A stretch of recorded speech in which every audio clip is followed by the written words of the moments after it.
5 paraan paano takasan ang mga masamang pita ng kabataan. Mapagpalang araw mga kapatid sa Panginoon. Sa aklat ng 2 Timoteo chapters 22, datapuan at layuan mo ang masasamang pita ng kabataan at sundin mo ang kabanalan, ang pananampalataya, ang pag-ibig, ang kapayapaan, kasama ng mga nagsisitawag sa Panginoon mula sa pusong malinis. Sa talatang ito, ipinahayag ni Pablo ang utos kay Timoteo. Ang lumayo o tumakas sa masamang pita ng kabataan. Ang mga masamang pita ng kabataan ay problema ng mga Kristiyano sa panahong iyon katulad din ngayon. Kaya dapat lumayo at tumakas mula sa mga ito. Itinuro din ito ni Pablo sa 1 Corinto chapter 6 verses 18 na sinasabing, tumakas mula sa sexual na immoralidad. Ang tagubilin ni Pablo kay Timoteo tungkol sa mga pita ay naaangkop sa ating lahat na mananampalataya.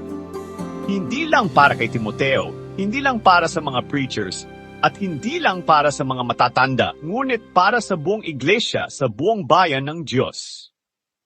Bagaman sinabi ni Pablo na parang ito ay tungkol lang sa kabataan dahil sa salitang pita ng kabataan, hindi ibig sabihin, hindi na natin babasahin, papansinin o susundin ang mga salitang ito kung tayo ay mas matanda. Pataman tayo o may edad na, taglay pa rin natin ang nahulog na kalikasan sa ating katawan na hindi nawala ng tayo ay masangkapan ng banal na kalikasan. Ito ay ang makasalanang pagnanasa na hinihimok ng mundo.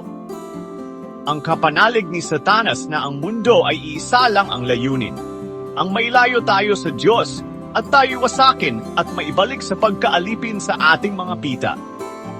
Ang masamang sistema ng daigdig na ito ay malinaw na tinukoy sa 1 Juan chapter 2 verse 16. Sapagkat ang lahat ng nasa daigdig, ang pita ng laman at ang pita ng mga mata at ang kayabangan sa buhay ay hindi sa Ama kundi sa mundo. Hanggang ngayon ang mundo ay patuloy na nanghihikayat sa atin at palakas ng palakas ang kanyang impluwensya at panunukso sa mga huling panahong ito.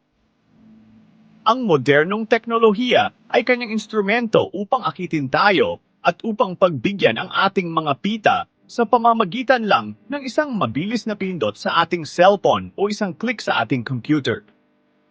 Iba-ibang mga atraksyon na umaapila sa ating mga laman. Ang mundo ay palaging nandyan upang tuksuin tayo 24 na oras araw-araw. Ano ngayon ang dapat nating gawin? Una, sundin ang nais ng Espiritu. Kailangan natin ang banal na Espiritu na manahan sa atin upang magkaroon tayo ng bagong kalikasan na siyang magkokontrol sa ating lumang kalikasan na nakiling sa laman at sa pita nito.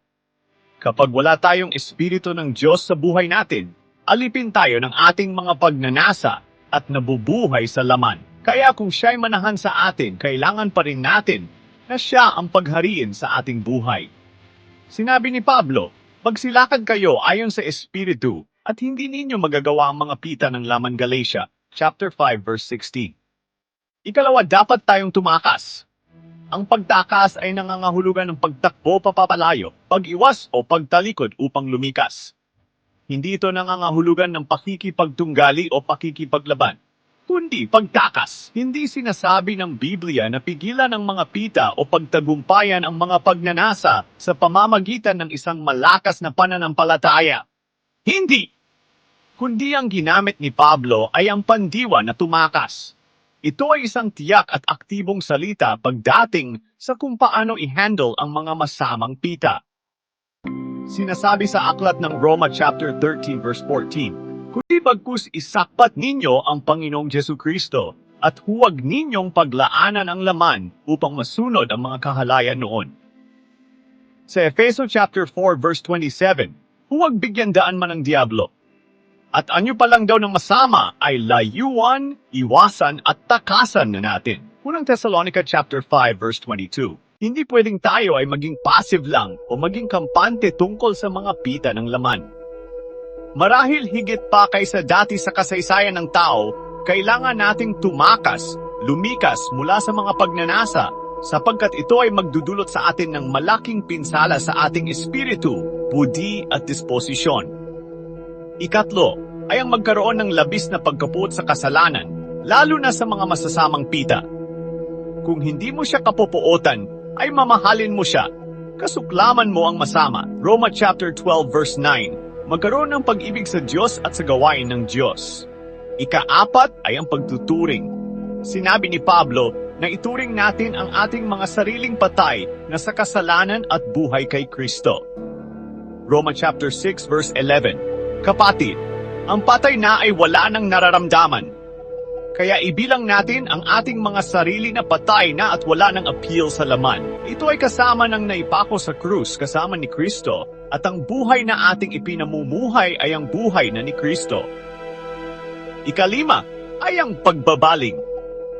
Kung tayo ay natutukso sa ating isipan, ibaling natin ang ating isipan sa kung ano ang bagay na mabuti, ano mang bagay na kagalang-galang, ano mang bagay na matuwid, ano mang bagay na malinis, ano mang bagay na kaibig-ibig, ano mang bagay na mabuting ulat.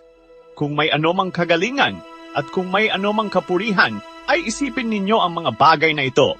Filipos chapter 4 verse 8. Dito hindi natin kailangan ng skills upang gawin ito. Maraming paraan kung paano may babaling sa iba ang ating pansin. Maging abala sa gawain ng Diyos. Mga kapatid, nilikha tayo ng Diyos bilang mga sisidlan upang maglaman ng ikaluluwalhati niya. Ngunit nais ni Satanas na masira ang ating mga sisidlan, ang ating spiritual, mental, emotional, physical sa pamamagitan ng mga pagnanasa ng ating laman. Sa unang Thessalonica chapter 4 verses 4 to 5, sinabi ni Pablo ang salitang ito sa mga mananampalataya sa Thessalonica na ang bawat isa sa inyo ay makaalam na maging mapagpigil sa kanyang sariling katawan sa pagpapakabanal at kapurihan, hindi sa pita ng kahalayan, na gaya ng mga hentil na hindi nakakakilala sa Diyos. Mga kapatid, tumakas tayo mula sa mga masasamang pita. Mapuot sa mga ito at ituring ang sariling patay na sa mga masasamang pita. Ang mga kasama sa utos na ito upang ating maisagawa ay ang mga sumusunod. Sundin ang katuwiran. Ikalawang Timoteo chapter 2 verse 22. Mahalin ang Panginoon at maging buhay sa Diyos sa pamamagitan ni Kristo, Jesus. Roma chapter 6 verse 11. Manalangin tayo. Panginoon, Ikaw ang banal na Diyos at nais mo na ako'y maging katulad mo. Turuan mo akong lumakad sa Espiritu upang hindi matupad sa akin ang pita ng laman. Isasakbat kita sa buhay ko upang ang kabanalan mo ang maghari sa buhay ko. Amen. God bless. Paki-like, subscribe at follow na lang po ang ating page. Thank you for watching.